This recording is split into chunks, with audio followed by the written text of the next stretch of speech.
मनुष्य में जो पाचन की क्रिया होती है इसको समझाएं। मनुष्य में जो पाचन की क्रिया होती है बच्चों, ये बहुत जटिल प्रक्रिया है।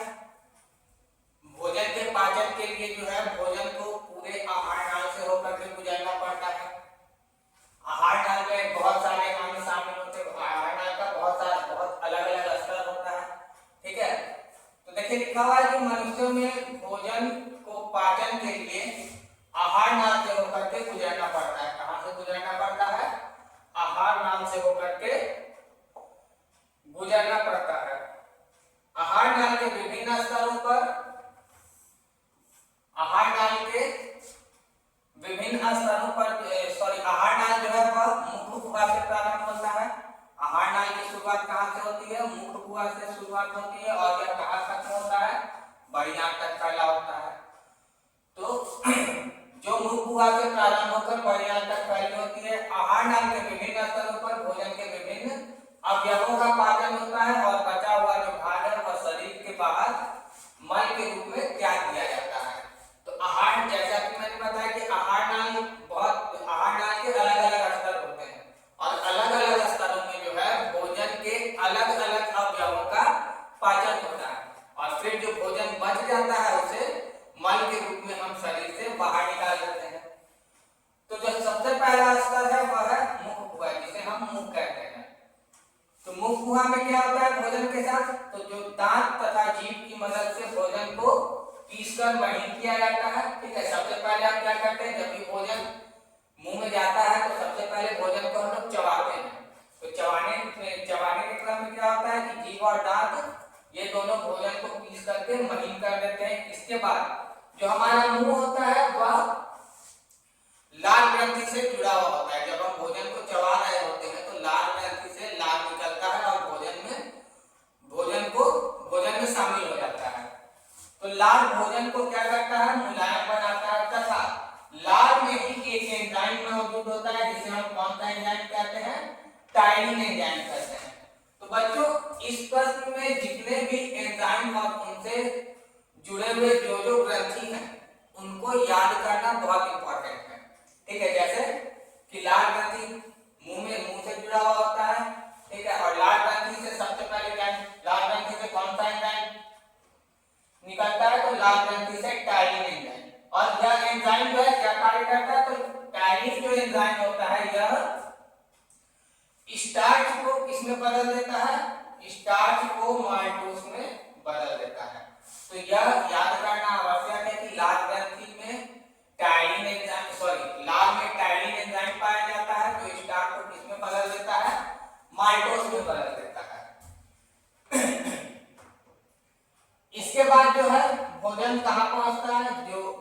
जब भोजन को हम लोग चबा लिए, लाल उसको नरम बना दिया, टायरिन एंजाइम जो था वह क्या किया? टायरिन एंजाइम स्टार्च को माल्टोज में कन्वर्ट कर दिया। उसके बाद जो है भोजन मुख गुहा से कहाँ पहुंचता है? आमाशय में पहुंचता है। किसके हेल्प से? तो इसी ग्रास नली को ही हम लोग क्या कहते हैं? फूड पाइप के नाम से जानते हैं। ग्रास नली को क्या कहा जाता है? फूड पाइप कहा जाता है। तो इस फूड पाइप के हेल्प से भोजन जो है कहाँ पहुंचता है? आमाशय में पहुंचता है।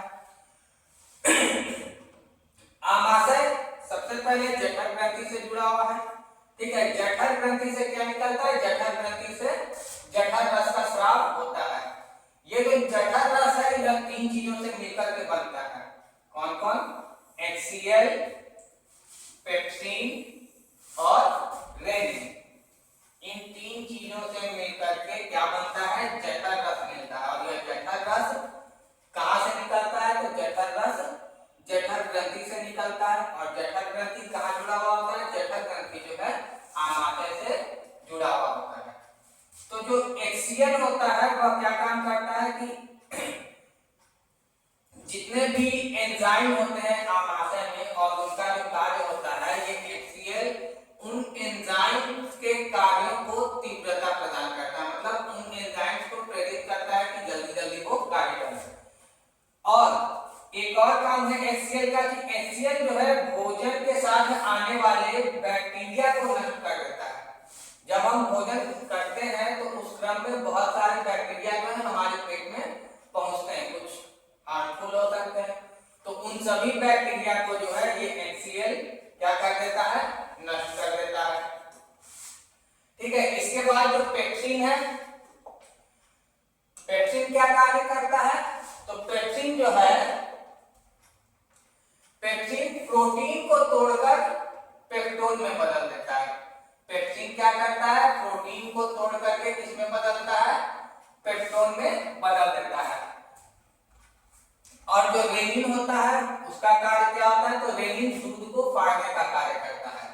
ठीक है, आमाशय में यही तीन चीजें, आमाशय में जो है जठर ग्रंथि द्वारा जो जठर रस निकलता है उसमें यही तीन चीजें पाई जाती है। कौन कौन सा, NaCl, पेप्सिन और रेनिन। NaCl का काम एंजाइम से कार्य, एंजाइम जो भी कार्य करते हैं उनको तीव्रता प्रदान करता है, और भोजन के साथ जो बैक्टीरिया हमारे पेट में आमाशय में पहुंचते हैं उनको नष्ट कर देता है। ठीक है, फिर पेप्सिन जो है, पेप्सिन क्या कार्य करता है, तो पेप्सिन प्रोटीन को तोड़ करके पेप्टोन में बदल देता है। रेनिन दूध को फाड़ने का कार्य करता है। ठीक है, इसके अलावा भी जो है आमाशय में प्रोटीन के अलावा और किस चीज का जो है पाचन प्रारंभ हो जाता है, तो प्रोटीन के अलावा यहाँ जो है वसा का पाचन भी प्रारंभ हो जाता है। वसा का जो पाचन है वह कौन करता है, तो वसा का पाचन गैस्ट्रिक लाइपेज नामक एंजाइम करता है। कौन सा एंजाइम, गैस्ट्रिक लाइपेज नामक एंजाइम से होता है। आमाशय, और फिर आमाशय को भोजन, आमाशय में भोजन को गाढ़े स्वरूप में बदल दिया जाता है, जिसे क्या कहा जाता है, जिसे काइम कहा जाता है। ठीक है, भोजन को जब गाढ़े स्वरूप में बदल दिया जाता है तो वह जो गाढ़ा स्वरूप है वह क्या कहलाता है, वह काइम कहलाता है। फिर जो है भोजन जो काइम के रूप में मौजूद था, काइम के रूप में परिवर्तित हो चुका था, वह फिर कहां पहुंचता है, तो उसके बाद वह छोटी आंत में पहुंचता है। छोटी आंत जो होती है वह आहार नाल की सबसे लंबा भाग होता है। आहार नाल का जो सबसे लंबा भाग है वह कौन है, वह है छोटी आंत। ठीक है, छोटी आंत के तीन भाग होते हैं। तो पहला जो भाग है ग्रहणी, ग्रहणी क्या कार्य करता है, तो ग्रहणी में भोजन के साथ, यानी जो काइम पहुंचा है ग्रहणी में, वहां उसमें पित्त रस, अग्नाशयी रस और इंसुलिन आकर के मिल जाता है। ठीक है, क्या क्या मिलता है ग्रहणी में, ग्रहणी में भोजन के साथ पित्त, अग्नाशयी रस और इंसुलिन जो है आकर के मिल जाते हैं।